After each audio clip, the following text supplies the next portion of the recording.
Beredar di media sosial sebuah video yang memperlihatkan aksi heroik seorang sopir ambulans yang nekat menerjang banjir bandang demi menolong pasien kritis.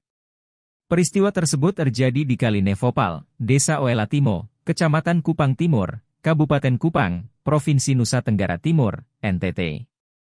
Berlangsung menegangkan, ambulans yang membawa pasien tersebut sempat terjebak dan terancam gagal melanjutkan perjalanan. Suasana menegangkan terjadi saat ambulans tersebut tersangkut di tengah-tengah aliran air banjir yang membuatnya terhenti. Belasan warga langsung terjun ke air dan berusaha mendorong ambulans agar bisa terlepas dari banjir bandang yang menjebaknya. Para warga langsung membagi tugas untuk mendorong bagian belakang dan menarik bagian depan ambulans. Ketegangan pun sempat terjadi lantaran para warga tampak kesulitan mengeluarkan ambulans tersebut.